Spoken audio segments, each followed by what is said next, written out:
चलिए दोस्तों, तो risk analysis practical question start करते हैं। आपके सामने क्वेश्चन नंबर 1 है जो सेम एज है इलुस्ट्रेशन नंबर 7। देखिए क्वेश्चन नंबर जो आपका 1 इलुस्ट्रेशन 7 से रिलेट करता है। इलुस्ट्रेशन 7 अगर आपने देख लिया तो वहाँ पे कोई दिक्कत नहीं होगी। यहाँ पे फिर भी आपको बता दूँ कि आपको सबसे पहले सर्टेनिटी इक्विवेलेंट आपको दे रखा है, ठीक है। और पूछा है यहाँ पे कि आपको जो है प्रोजेक्ट एक्सेप्ट करना चाहिए या नहीं करना चाहिए, ये आपको बताना है। तो सबसे पहले अगर प्रोजेक्ट आपको एक्सेप्ट करना है या नहीं करना है, वो डिपेंड करता है आपका जो है पीवी, आपका जो प्रेजेंट वैल्यू, आप नेट प्रेजेंट वैल्यू निकालते हैं, उस पर आपका जो है ये डिपेंड करता है, ठीक है। तो सबसे पहले आप क्या करेंगे, सबसे पहले आप जो है अपना एडजस्टेड कैश फ्लो निकाल लेंगे। वो कैसे निकलता है, इलुस्ट्रेशन 7 में भी आपने पढ़ा था कि आपको सिर्फ और सिर्फ सर्टेनिटी इक्विवेलेंट जो आपको अमाउंट दे रखा है उससे आपको जो है इंटू करना है बस। यहाँ पे 4 लाख है तो 4 lakh into 1, 3,20,000 into 0.8, 2,80,000 into 0.7, 2,60,000 into 0.6, 2,40,000 into 0.4 और 1,60,000 इंटू 0.3। तो इससे आपका जो आंसर आएगा ना, उसे हम कहते हैं adjusted cash flow, adjusted cash flow, ठीक है। इसे हम एडजस्टेड कैश फ्लो कहते हैं। और इसका जो है हम आपको जो रेशियो दे रखा होता है, आपको जो परसेंटेज दे रखा होता है क्वेश्चन में, उससे हम जो है पीवी आपका फैक्टर निकाल लेते हैं। अब यहाँ पे आप देखेंगे तो रिस्क रेट, इंटरेस्ट रेट आपको ऑलरेडी गिवन है 6%। तो 6% के हिसाब से आप अपना पीवी फैक्टर इस एडजस्टेड कैश फ्लो का निकाल लेंगे। आइए सॉल्यूशन में देखते हैं।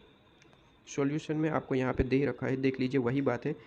यहाँ पे आपको जो एक्सपेक्टेड कैश फ्लो आपको क्वेश्चन में गिवन है, सर्टेनिटी इक्विवेलेंट क्वेश्चन में गिवन है, इन दोनों का इंटू कर दिया तो आपका एडजस्टेड कैश फ्लो निकल के आ गया। और उससे जो है 6% के हिसाब से आप जो है प्रेजेंट वैल्यू निकाल लेंगे। और प्रेजेंट वैल्यू आपकी जो है निकल के आ चुकी है, पॉजिटिव है। तो यहाँ पे हम कह सकते हैं कि जी हाँ, ये जो आपका प्रोजेक्ट है वो एक्सेप्टेबल है, आप एक्सेप्ट कर सकते हैं। नेगेटिव होता तो हम कहते हैं कि इसे एक्सेप्ट नहीं करना चाहिए, ठीक है। पॉजिटिव और नेगेटिव यही देखना होता है। अब देखिए यहाँ पे एक क्वेश्चन आ रहा था, यहाँ पे स्टूडेंट क्वेश्चन पूछ रहे थे। क्वेश्चन इसमें क्या क्वेश्चन पूछ रहे थे, क्वेश्चन ये पूछ रहे हैं कि जो आपका कैलकुलेशन है ना इलुस्ट्रेशन 7 में, इलुस्ट्रेशन 7 में देखिए, सबसे पहले मैं वहाँ पे ले जाता हूँ इलुस्ट्रेशन 7। उसमें आप क्या कह रहे थे, उसने इलुस्ट्रेशन 7 नहीं है, एक मिनट ज़रा मैं कैलकुलेशन कर देख लेता हूँ ज़रा। इलुस्ट्रेशन 4 है, ठीक है। इलुस्ट्रेशन यहाँ पे 4 है। इलुस्ट्रेशन 4 जो है वो आप में एज इट इज़ आपका जो क्वेश्चन नंबर 1 है, सेम टू सेम इस तरीके से क्वेश्चन है। इलुस्ट्रेशन नंबर 6 है, ठीक है। इलुस्ट्रेशन नंबर 6 जो है वो आपका क्वेश्चन नंबर 1 से रिलेट करता है, सेम है। क्वेश्चन ये स्टूडेंट का ये आ रहा है कि यहाँ पे पूछा था, सेम टू सेम क्वेश्चन है आपका क्वेश्चन नंबर 1, और ये देख लीजिए कोई सेम टू सेम क्वेश्चन आपको दिख रहा है। यहाँ पे क्वेश्चन स्टूडेंट ये पूछ रहे हैं कि आपने जो है यहाँ पे हमें सिखाया कि यहाँ पे डिवाइड कर रहे हैं आप हर साल के लिए, मतलब कि यहाँ सेकेंड ईयर है तो पावर 2 की, यहाँ पे थर्ड ईयर है पावर 3, फोर्थ ईयर है पावर 4। तो यहाँ पे डिवाइड करना सिखाया। और फिर आप यहाँ पे जो है हमारा जो क्वेश्चन नंबर 1 है वहाँ पे तो आप कुछ इंटू करवा रहे हैं। तो देखिए यहाँ पे क्वेश्चन नंबर 1 में आ जाइए। सबसे पहले क्वेश्चन 1 को आप देखिए ज़रा। क्वेश्चन 1 वही सेम है आपका इलुस्ट्रेशन नंबर 6, ठीक है। इलुस्ट्रेशन नंबर 6 की तरह ही है। तो यहाँ पे देखिए सॉल्यूशन में आपने कहा कि यहाँ पे कुछ इंटू करवा रहे हैं आप पीवी फैक्टर से, यहाँ पे जो आपका एडजस्टेड कैश फ्लो, और वहाँ पे एडजस्टेड कैश फ्लो में डिवाइड में कुछ करवा रहे थे। देखिए जिसका कॉन्सेप्ट क्लियर नहीं हुआ वही उसे क्वेश्चन पूछेगा ऐसा। देखिए वही चीज़ है यहाँ पे, अगर मैं कहूँ आपको कि ये चीज़ देखिए, इसमें आपको बता दो 2 लाख आपका 56,000 अमाउंट है, ठीक है। अगर मैं आपको कहूँ यहाँ पे 6% है ना, 6% यहाँ पे आपका 6% है पीवी रेशियो। तो देखिए अगर मैंने आपको यहाँ पे ऐसा कहूँ कि इसे आपको जो है, इसे आपको डिवाइड करना है 1 पॉइंट, फर्स्ट ईयर, ये सेकेंड ईयर है कि या फर्स्ट ईयर है, ये फर्स्ट ईयर है, ठीक है। तो यहाँ पे पावर 1 ही रहेगी। तो 1 प्लस आपका 6%, 1.06, अगर डिवाइड बाई ये करो, ठीक है, ये अगर आप करें, और मैंने आपको कहा कि ये नहीं, इस तरीके से करो कि यहाँ पे 2,56,000 है, इंटू करो, 2,56,000 है ना, 2,56,000 है, आप उसे जो है इंटू कीजिए, किससे, आप इंटू करें 1 डिवाइड बाई 1.06 से। देखिए कीजिए, दोनों का आंसर एक ही आएगा भाई, दोनों बात ही एक है। अगर मैं इंटू करवा रहा हूँ पीवी फैक्टर से तो भी वही चीज़ है ना। देखो यहाँ पे ये एक चीज़ दोनों एक ही है, यहाँ पे डिवाइड बाई मैं करवा रहा हूँ 1.06 है और मैं यहाँ पे इंटू करवा रहा हूँ 1/1.06। आपने पहले पीवी फैक्टर निकाल लिया और उससे इंटू करवा रहा हूँ, दोनों चीज़ एक ही है। सिंपल कौन सा रहेगा? सिंपल मैं कहता हूँ कि ये वाला जो है वो आपका सिंपल रहेगा। ये जो कैलकुलेशन है, सबसे पहले आप जो है अपना एडजस्टेड निकाल ले, पीवी फैक्टर आप कैलकुलेटर में फटाफट जो है बटन प्रेस करके ये पीवी फैक्टर निकाल ले और डायरेक्टली आप इंटू कर दे, तो ये सिंपल रहेगा। ठीक है, तो मैं तो कहूँगा जो आपका इलुस्ट्रेशन नंबर 6 है ना, इलुस्ट्रेशन नंबर यहाँ पे 6 है, तो इलुस्ट्रेशन नंबर 6 में आप जो है इस तरीके से ही कैलकुलेशन करें जो क्वेश्चन में यहाँ पे दे रखा है। इलुस्ट्रेशन नंबर आपका 6 कहाँ गया? ये कैलकुलेशन ना करें, यहाँ पे मैं कहता हूँ कि सबसे पहले इन दोनों का इंटू कर दे, तो आपका क्या आएगा? एडजस्टेड कैश फ्लो आपका निकल के आएगा। और डायरेक्टली आप जो है 5% है ना यहाँ पे जो रेट 5% है, तो पीवी रेशियो आप निकाल लीजिए और डायरेक्ट इंटू करिए आप पीवी रेशियो से। तो यहाँ पे आपका आंसर जो है वो 1000 तक आपका जो है डिफरेंस आ सकता है। 5,35,000 इस तरीके से आपका आंसर आ रहा है। ठीक है, तो वही करेक्ट होगा, ये भी करेक्ट है, वो भी करेक्ट है। आपको जो सिंपल लगता है आप अपने तरीके से कर सकते हैं। ठीक है, इसके बाद यहाँ पे क्वेश्चन नंबर 2 पे आइए। क्वेश्चन नंबर 2 तो समझाने की कोई भी ज़रूरत नहीं है क्योंकि ये इलुस्ट्रेशन 12 का सेम टू सेम, सिर्फ और सिर्फ यहाँ पे जो आपकी अमाउंट है ना वही चेंज किया गया है, बाकी सारा का सारा जो है सेम टू सेम है। आप एक बार देख सकते हैं यहाँ पे इलुस्ट्रेशन नंबर 12 देख लीजिए, ये क्वेश्चन देख लीजिए, सेम टू सेम ये क्वेश्चन आपको यहाँ पे क्वेश्चन नंबर 2 में ऐसा कह सकता हूँ कि एक फॉर एक प्रैक्टिस आपको जो है प्रैक्टिस क्वेश्चन दे रखा है। जैसे ही इलुस्ट्रेशन 12 करते हैं आप क्वेश्चन नंबर 2 जो है कर सकते हैं, सेम टू सेम क्वेश्चन है। ठीक है, तो मान के चल रहा हूँ इलुस्ट्रेशन 12 आपने देख रखा है, नहीं देखा है तो प्लेलिस्ट की लिंक डिस्क्रिप्शन में डाल दिए, तो इलुस्ट्रेशन 12 का जो है वीडियो आप देख लेना। ठीक है, इसके बाद अब स्टार्ट करते हैं क्वेश्चन नंबर आपका 3। क्वेश्चन नंबर 3 करने से पहले आपका क्वेश्चन नंबर 1 जो है वो अच्छे से क्लियर हो जाना चाहिए। ठीक है, क्वेश्चन नंबर 1 कर लिया है तो क्वेश्चन नंबर 3 में कोई दिक्कत नहीं आ सकती। देखिए यहाँ पे आपको यहाँ पे कैश आउटफ्लो सबसे पहले कंपनी का दे रखा है। यहाँ पे 2 प्रोजेक्ट है, प्रोजेक्ट एम एंड एन। यहाँ पे कैश आउटफ्लो दे रखा है एम के लिए और एन के लिए। ठीक है, कैश आउटफ्लो। और इसके बाद यहाँ पे कहा है कि कैश इक्विवेलेंट अप्रोच आपको जो है यहाँ पे लिया गया है और आपका जो रिस्क रेट है 6% है, मतलब कि बेसिकली ये 6% आपको पीवी निकालने में हेल्प करेगा। ठीक है, और यहाँ पे आपको कुछ इन्फॉर्मेशन प्रोवाइड कर दिया प्रोजेक्ट एम और एन से रिलेटेड। अब कैश फ्लो दिया रखा है और कैश इक्विवेलेंट दे रखा है, जैसे कि हमने यहाँ पे भी पढ़ा था कि दोनों का इंटू करने से, दोनों का हम इंटू अगर कर दे तो हमें क्या मिल जाएगा? हमें मिल जाएगा एडजस्टेड कैश फ्लो, जिससे हम जो है पीवी अपना निकाल सकते हैं। ठीक है, तो दोनों प्रोजेक्ट के लिए दोनों का इंटू कीजिए और पीवी निकालिए। पीवी 6% के हिसाब से है और किस तरीके से निकाला जाता है शॉर्टकट ट्रिक में ऑलरेडी इलुस्ट्रेशन जो हमारा पूरा वीडियो है उसमें मैं आपको बता चुका हूँ। ठीक है, तो बताना नहीं पड़ेगा वापस। तो देख लीजिए यहाँ पे क्वेश्चन नंबर आपका 2, क्वेश्चन नंबर 2 था या 3 था? अच्छा 3 है, क्वेश्चन नंबर 3 सॉल्यूशन आपका ये देख लीजिए।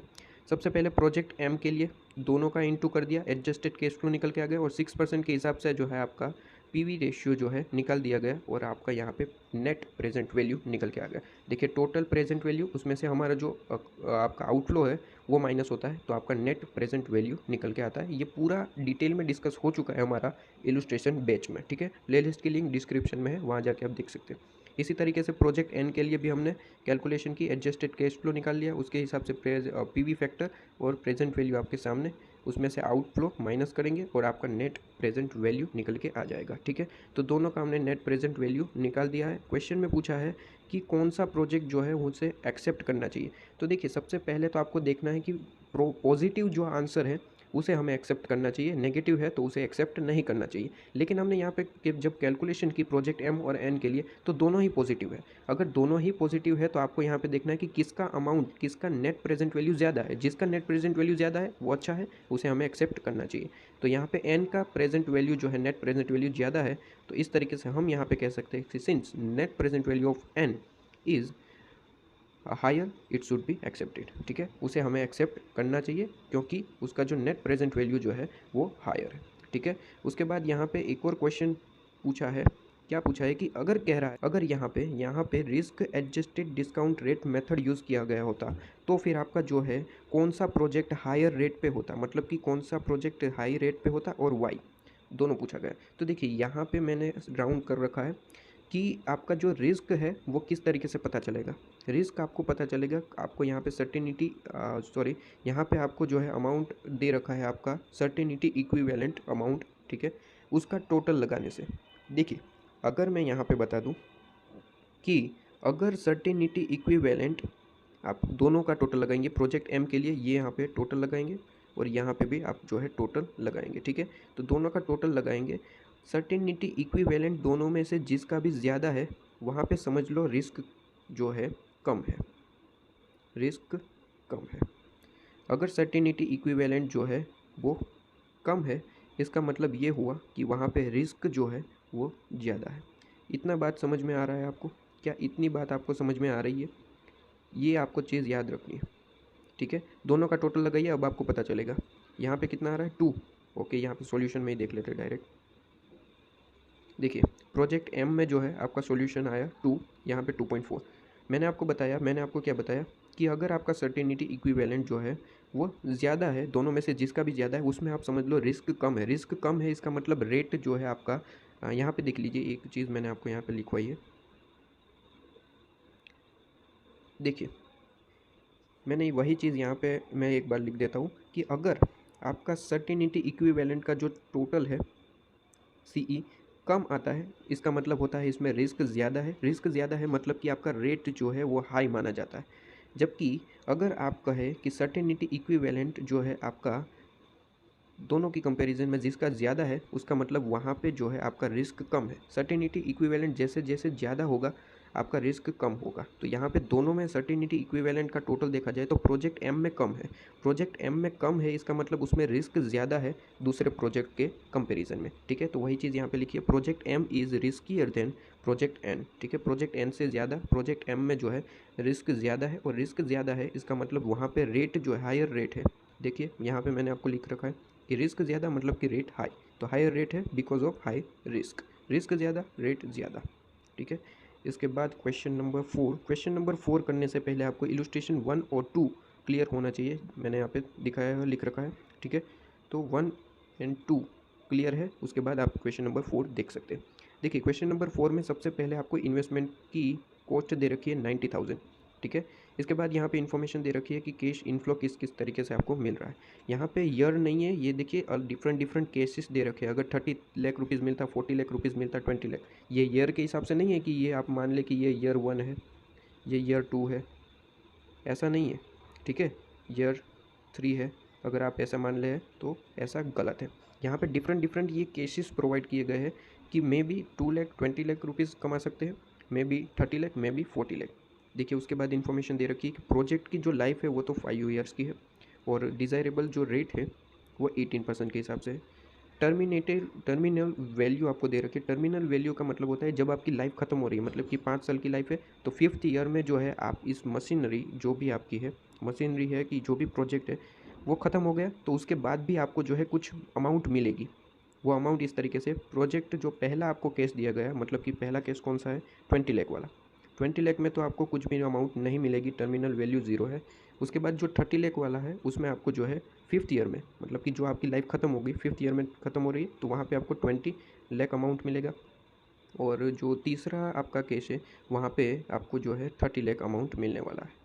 तो यहाँ पे तीसरा केस जो है ये वाला, यहाँ पे at the end of life 5th year मतलब कि 30 लाख रुपीज़ आपको मिलने वाली है एक्स्ट्रा अमाउंट, ठीक है। और फिर आपको कहा गया है कि भैया पीवी निकालिए, एनपीवी निकालिए, ठीक है। एनपीवी निकाल के दिखा दीजिए कि किस तरीके से एनपीवी निकलता है, ठीक है जी। तो देख लीजिए, सॉल्यूशन पे सबसे पहले आ जाइए। यहाँ पे इन्फॉर्मेशन आपको प्रोवाइडेड है, सॉल्यूशन में मैं आपको डायरेक्ट बता दूँ। देखिए, यहाँ पे चीज़ समझिए ज़रा कि यहाँ पे डिफरेंट डिफरेंट जो है हमने प्रोजेक्ट ले लिए हैं। डिफरेंट डिफरेंट प्रोजेक्ट मतलब कि हमें 3 केस दिए गए थे ना, क्वेश्चन में हमें 3 केस दिए गए थे, जिसमें 0.2 वाला प्रोबेबिलिटी, 0.7, 0.1 जिसमें 20 लाख, 30 लाख और 40 लाख, तो 3 केस आपके बनेंगे। तो इसी तरीके से यहाँ पे 3 केस आपको बना दिए गए। प्रोबेबिलिटी 0.2, 0.7, 0.1, सबकी लाइफ जो है 5 साल की है, ये कहा गया है क्वेश्चन में। 0.2 है जहाँ पे आपका कैश फ्लो जो है 20 लाख है, 0.7 में कैश फ्लो 30 लाख है, और 0.1 में 40 लाख। इतना क्वेश्चन में ऑलरेडी दे रखा है। अब देखिए यहाँ पे समझिए इस चीज़ को कि आपको यहाँ पे प्रोबेबिलिटी आपको निकालनी है, तो सीधी सी बात है, आप दोनों का इंटू करेंगे। दोनों का इंटू करेंगे तो आपका जो है कैश फ्लो निकल के आ जाएगा, ठीक है। ये तो हम इलस्ट्रेशन 1, 2 में पढ़ के आ रहे हैं, तो यहाँ पे कैश फ्लो आपका निकल के आएगा, ठीक है। अब देखिए 5th ईयर में आपको सिर्फ और सिर्फ देखिए ये 5 साल के लिए अमाउंट है, यहाँ पे जो है 20 लाख रुपीज़, ये 1 साल का अमाउंट नहीं है। देखिए 15 लिखा है, मतलब कि फर्स्ट ईयर में, सेकेंड ईयर में, थर्ड ईयर में, फोर्थ एंड फिफ्थ ईयर में 20 लाख, 20 लाख, 20 लाख इस तरीके से आपका इनफ्लो है, ठीक है। फिफ्थ ईयर में और सब में 20 लाख, 20 लाख इस तरीके से, ठीक है। ये 20 लाख, फिर यहाँ पे 30 लाख भी इसी तरीके से, फर्स्ट ईयर में 30 लाख, सेकेंड में 30, इस तरीके से यहाँ पे दे रखा है। तो 5 साल में आपको जो है हर साल जो है 20 लाख रिसीव होगा, यहाँ पे 30 लाख और यहाँ पे 40 लाख रिसीव होने वाला है। इस तरीके से यहाँ पे कैलकुलेशन है, ठीक है। अब देखिए, अब यहाँ पे जो आपको पीवी निकालना पड़ेगा। देखिए ये अमाउंट तो आपने निकाल ली कैश फ्लो, ठीक है, सब में। अब आपको यहाँ पे पीवी निकालना होगा, ठीक है। पीवी कैसे निकलेगा? पीवी के लिए आपको परसेंटेज तो ऑलरेडी क्वेश्चन में गिवन है 18%। 18% जो है वो ऑलरेडी गिवन है आपको, ठीक है। तो इस तरीके से पीवी निकाल लेंगे। पीवी कैसे निकलेगा? देखिए 5 साल की अमाउंट है, 5 साल की हमने अमाउंट यहाँ पे ले रखी है। 20 लाख जो है 5 साल तक मिलने वाला है। तो यहाँ पे भी जो है आप 5 साल का पीवी का सम ऑफ लेंगे, ठीक है। कैसे निकलता है? देखिए बहुत ही सिंपल है, मैं आपको इलस्ट्रेशन वीडियोस में तो बता चुका हूँ, फिर से एक बार बता रहा हूँ। सबसे पहले 18% है, तो 1 डिवाइड बाई 1 प्लस आर हमारा जो है फॉर्मूला है, ठीक है। तो कैलकुलेटर में आप प्रेस कीजिए, कैलकुलेटर में आप प्रेस कीजिए 1 डिवाइड बाई फिर 1.18, 1.18 क्लियर, ठीक है। 1 डिवाइड बाई 1.18 आपको करना है, आपने किया। फिर आपको इक्वल टू प्रेस करना है, आपको जो है इक्वल टू प्रेस करना है। एक बार इक्वल टू दबाया, ऐसा 5 टाइम इक्वल टू दबाना है आपको, ठीक है। 5 टाइम्स, क्योंकि लाइफ जो है वो 5 ईयर्स की है, ठीक है। तो 5 टाइम इक्वल टू प्रेस करना है आपको।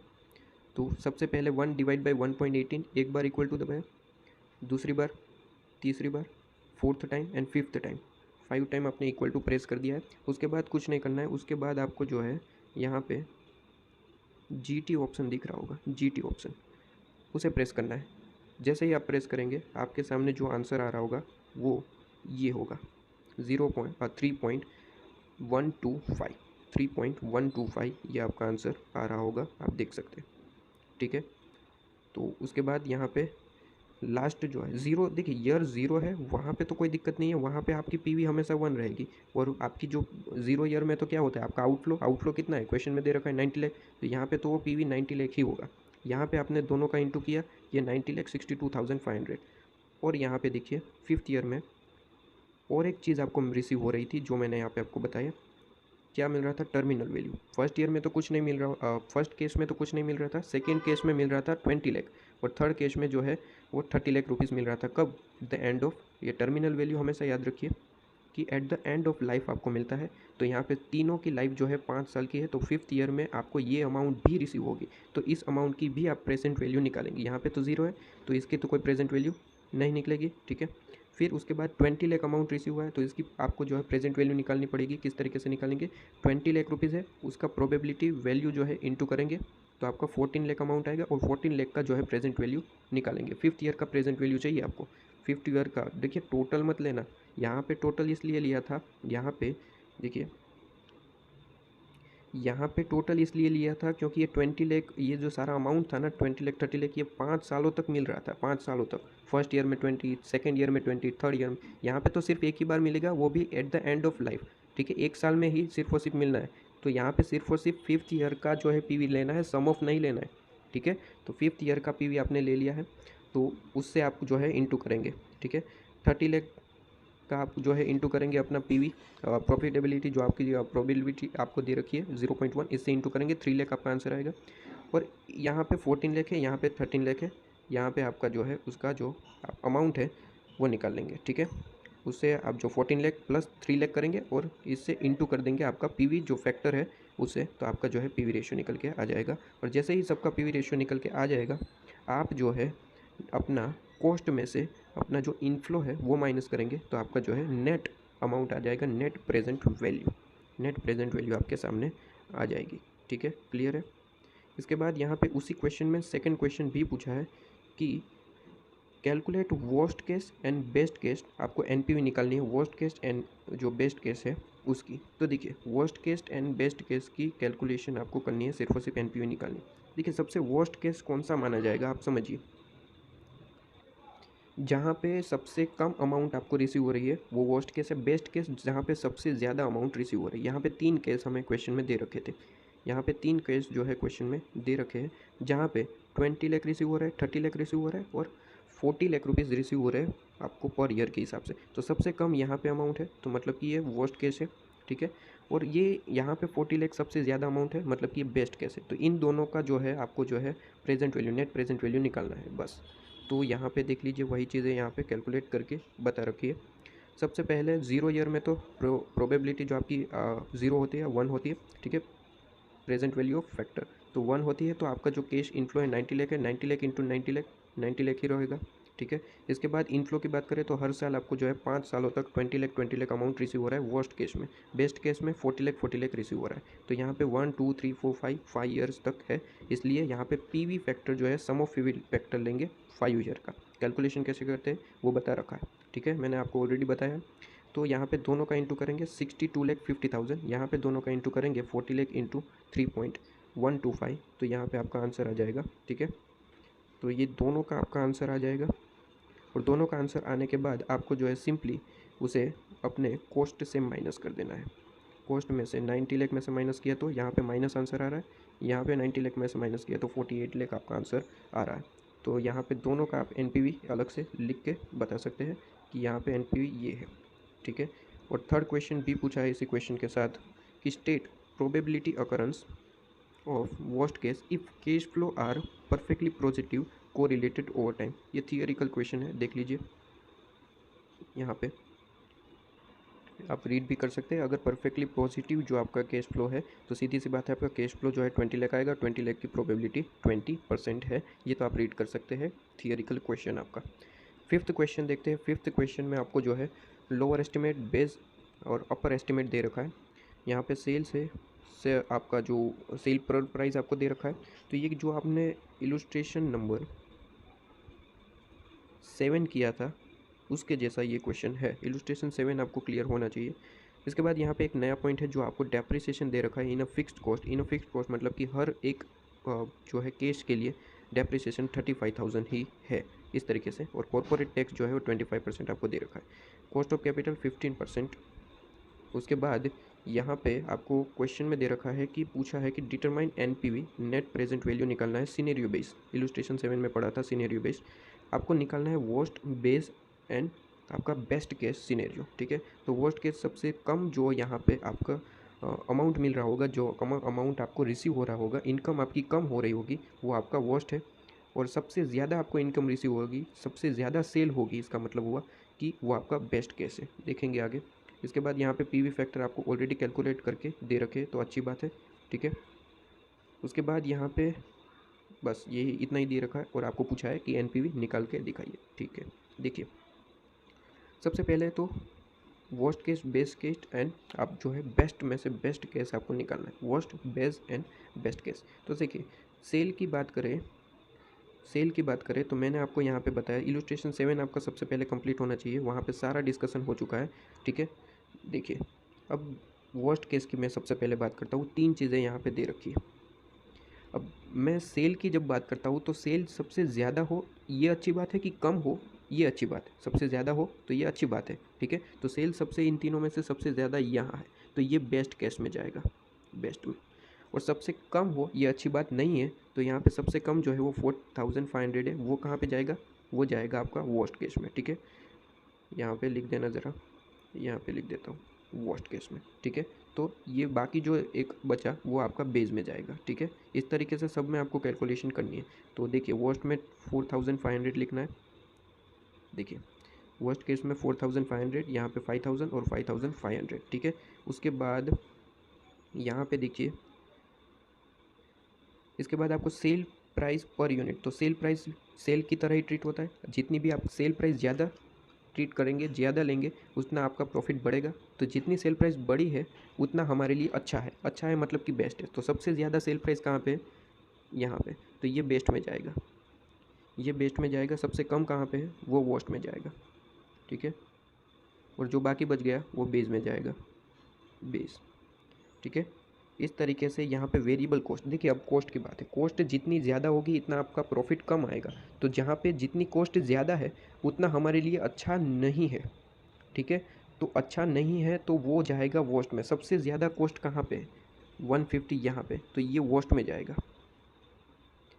जितना कम आपका कॉस्ट है उतना हमारे लिए अच्छा है, उतना बेस्ट है। तो सबसे ज़्यादा कम जो है वो यहाँ पे है, तो वो हमारे लिए बेस्ट में जाएगा, और जो बाकी बच गया वो बेस में जाएगा।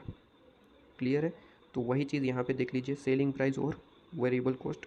तो देखिए सेलिंग प्राइस मैंने आपको बताया इस तरीके से, और वेरिएबल कॉस्ट में जितना ज़्यादा कॉस्ट है उतना आपके लिए अच्छा नहीं है, तो वहाँ पे वर्स्ट में जाएगा 150, और सबसे कम जो कॉस्ट है वो आपके लिए बेस्ट से बेस्ट है, तो वो बेस्ट केस में जाएगा। ठीक है, तो यहाँ पे आपको कंट्रीब्यूशन रिसीव हो जाएगा, कंट्रीब्यूशन, और कंट्रीब्यूशन ये पर यूनिट है। अगर आपको जो है टोटल कंट्रीब्यूशन निकालना है तो आप यहाँ पे नंबर ऑफ़ यूनिट आपको दे रखे होंगे, नंबर ऑफ़ यूनिट, उससे आप इंटू कर देंगे। ठीक है, नंबर ऑफ़ यूनिट आपको ऑलरेडी क्वेश्चन में गिवन है, ये देख सकते हैं आप यहाँ पे 45,000 4,500 5,000 और 5,500 आपको ऑलरेडी गिवन है। तो आप बस उससे इंटू करेंगे आप यहाँ पे, तो आपका टोटल कंट्रीब्यूशन जो है ये निकल के आ जाएगा। ठीक है, तो क्लियर है। इसके बाद यहाँ पे आपको टोटल फिक्स कॉस्ट माइनस करना होगा, क्योंकि हमें निकालना क्या है, हमें निकालना है नेट कैश फ्लो। ज़रूरत इसकी ही पड़ेगी क्योंकि हमें प्रेजेंट वैल्यू निकालना है, और प्रेजेंट वैल्यू के लिए हमें कैश फ्लो चाहिए। कैश फ्लो निकालने के लिए ये सारी कैलकुलेशन हम कर रहे हैं। इलस्ट्रेशन 7 में डिटेल में पढ़ा चुका हूँ, इसलिए यहाँ पे फास्ट थोड़ा जा रहा हूँ। ठीक है, तो इसमें से फिक्स कॉस्ट माइनस करेंगे। फिक्स कॉस्ट का कॉन्सेप्ट वेरिएबल जैसा ही है, जितनी भी कॉस्ट आपकी ज़्यादा है उतना अच्छा नहीं है। ठीक है, तो यहाँ पे फिक्स्ड कॉस्ट सबसे ज़्यादा यहाँ पे है, तो ये आपका वर्स्ट में जाएगा। सबसे कम यहाँ पे है, तो ये आपका बेस्ट में जाएगा, और बाकी जो बच गया वो आपका बेस में जाएगा। ठीक है, ओके। तो यहाँ पे वही चीज़ लिखी होनी चाहिए। अच्छा है, 1,75,000 50,000 50,000 बेस्ट में, और 1 लाख आपका वर्स्ट में। ठीक है, तो इससे आपका EBIT मिल जाएगा, अर्निंग बिफोर टैक्स। अगर टैक्स माइनस कर दिया, टैक्स 25% क्वेश्चन में गिवन है, तो वो माइनस कर दिया, तो आपका आप कहेंगे आप जो है EAT आपका मिल जाएगा, अर्निंग आफ्टर टैक्स। ठीक है, अर्निंग आफ्टर टैक्स। उसमें से अगर आपका डेप्रिसिएशन माइनस हो गया, कैश फ्लो आपको सामने मिल जाएगा। डेप्रिसिएशन आपको ऑलरेडी गिवन है, और ये भी कहा है कि वो फिक्स है हर एक केस में 35,000। ठीक है, तो आपका जो है कैश फ्लो निकल के आ जाएगा। कैश फ्लो आपका जो है 44, यहाँ पे 2,60,000, 5,13,125, इस तरीके से। अब देखिए यहाँ पे आपको इसका पीवी रेशियो निकाल लेना है। आपको पता ही है ये आपका कैश फ्लो निकल का है, तो इससे आप जो है पीवी रेशियो निकाल लेंगे। यहाँ पे देख लीजिए पीवी रेशियो। ठीक है, 15% के हिसाब से आप निकाल लेंगे। आपको पता ही कैसे निकालना। जैसे ही आपका आंसर आएगा, आप उसमें से अपनी कॉस्ट जो है 7,50,000 क्वेश्चन में दे रखी है, वो माइनस कर देंगे। ठीक है, वो माइनस कर देंगे तो आपका आंसर आ जाएगा यहाँ पे। क्लियर हुआ? ठीक है, तो यहाँ पे बस इतनी सी बात करी गई थी। ओके, अच्छा यहाँ पे पीवी रेशियो का समझ में आ गया ना? पीवी रेशियो किस तरीके से है? एक ये रहा, ये PV ratio, sum of PV ratio है 5 साल का। आपको 5 साल का 5 ईयर्स की लाइफ है ना, तो 5 ईयर की लाइफ जो है वो 15% के हिसाब से आप जो है टोटल लगाएंगे। 5 ईयर कहाँ दिए रखे हैं? क्वेश्चन में ही दिए रखे हैं, देख लीजिए यहाँ पे 5th क्वेश्चन। आपका जो लाइफ है ईयर, ये रहा पीवी फैक्टर 5 ईयर्स की लाइफ। तो यहाँ पे पीवी फैक्टर दे ही रखा है, तो आप इनका टोटल लगाएंगे तो वही आपका आंसर आ जाएगा। टोटल लगा के देख लेना, वही आपका आंसर आ रहा होगा। ठीक है, इसके बाद लास्ट क्वेश्चन आपका 6th क्वेश्चन। 6th क्वेश्चन आप देख लीजिए ज़रा किस तरीके से दिया रखा है। आपको यहाँ पे डिफरेंट 3 प्रोजेक्ट दे रखे हैं, जिनकी कॉस्ट मतलब कि आउटफ्लो आपका 15 लाख, 11 लाख, 19 लाख दे रखा है। इसके बाद आपको जो है यहाँ पे कितने साल है? 4 साल आपको जो है यहाँ पे इनफ्लो दे रखा है 4 साल का। ठीक है, उसके बाद रिस्क इंडेक्स आपको दे रखा है, और फिर यहाँ पे नीचे इन्फॉर्मेशन है कि मिनिमम रिक्वायर्ड जो रेट ऑफ रिटर्न है ना वो 15% है, और टैक्स रेट आपका 40% के हिसाब से लगता है, और इंटरेस्ट जो रिस्क फ्री इंटरेस्ट है वो 10% के हिसाब से लगता है। आपको पूछा है कि रिस्क एडजस्टेड डिस्काउंट रेट के हिसाब से आप प्रोजेक्ट कैलकुलेशन कीजिए। इलस्ट्रेशन में ये पढ़ चुके हैं, तो यहाँ पे डायरेक्टली देखिए यहाँ पे क्वेश्चन। सबसे पहले प्रोजेक्ट ए की बात करूँ तो किस तरीके से निकलता है रिस्क आपका जो है। देखिए सबसे पहले आपको लेना होता है कि आपको रिस्क फ्री रेट कितना दे रखा है। रिस्क फ्री क्वेश्चन कहाँ गया? रिस्क फ्री रेट आपको कितना दे रखा है? 10%। रिस्क फ्री रेट 10% दे रखा है। रिक्वायर रेट ऑफ रिटर्न कितना है? 15%। ये दो चीज़ें आपको पता होनी चाहिए। ठीक है, ये दो चीज़ें आपको पता होनी चाहिए कैलकुलेशन में। देखिए यहाँ पे अब देखिए, अब आपको करना कुछ नहीं है। सबसे पहले आपको जो है रिस्क फ्री रेट 10% है और रिक्वायर रेट 15% है। ठीक है। सबसे पहले 15 में से आपको जो है अपना रिस्क जो फ्री है, रिस्क फ्री रेट है, वो माइनस कर देना है। जितने में रिस्क है वो अमाउंट निकालना है। कितना रिस्क है, तो यहाँ पे 5% में रिस्क है, 10% तो रिस्क फ्री है, 5% में रिस्क है, तो 5% में रिस्क है, आपको इंटू करना है रिस्क इंडेक्स। आपको क्वेश्चन में दे रखा होगा इंडेक्स, यहाँ पे रिस्क इंडेक्स, ठीक है। फर्स्ट के लिए फर्स्ट यहाँ पे 1 और यहाँ पे 0.6, तो इंटू करना है इससे।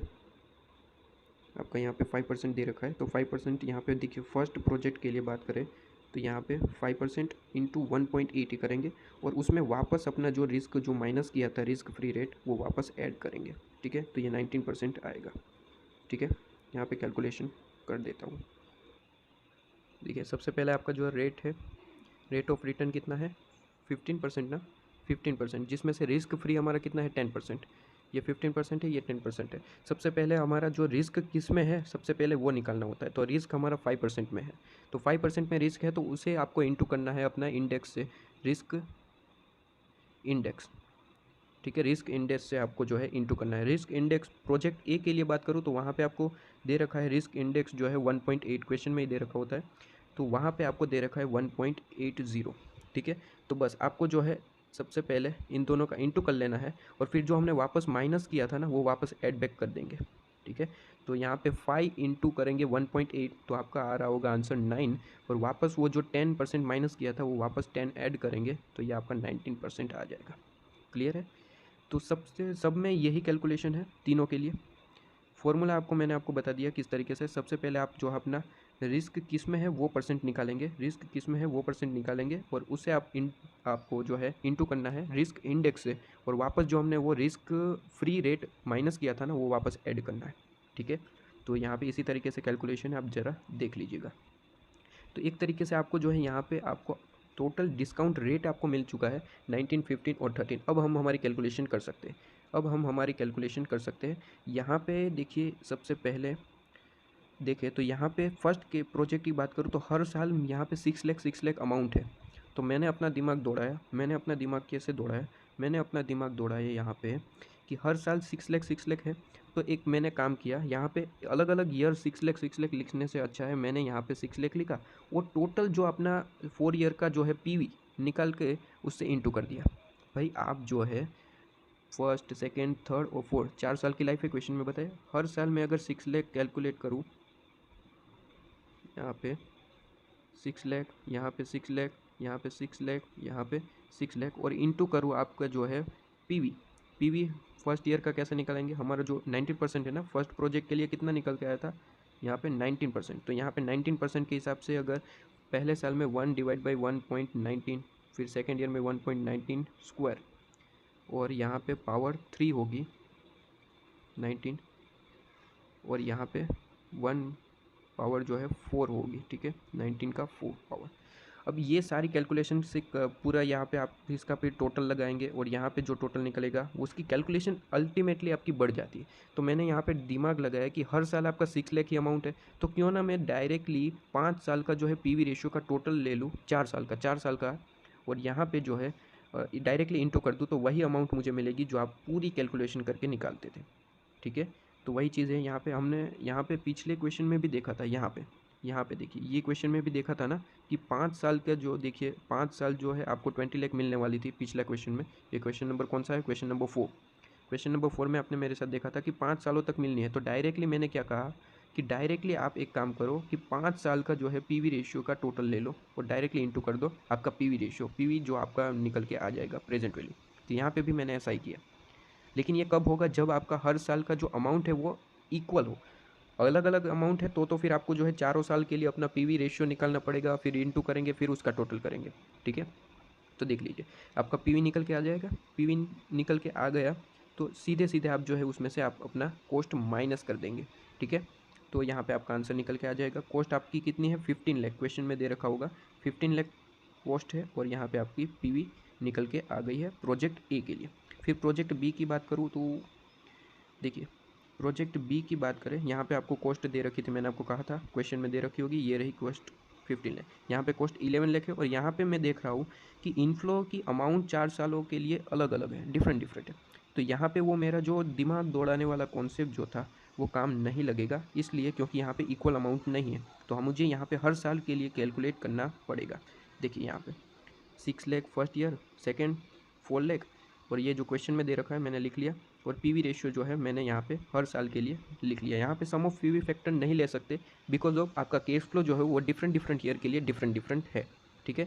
तो ये कैसे निकलता है, मैंने इतनी बार रिपीट कर दिया है कि अब मुझे यहाँ पे लगता है कि वो रिपीट करने की ज़रूरत नहीं है, ठीक है। तो देख लीजिए यहाँ पे ये अमाउंट आपका जो है इंटू करेंगे तो टोटल आपका पीवी निकल के आ जाएगा, उसमें से कॉस्ट माइनस करें तो नेट प्रेजेंट वैल्यू निकल के आ जाएगी। यहाँ पे परसेंटेज कौन सा लेंगे, 15%। 15% कहाँ से आया, यहाँ पे हमने निकाला था, और थर्ड जो प्रोजेक्ट है उसके लिए 13% लेंगे, ठीक है।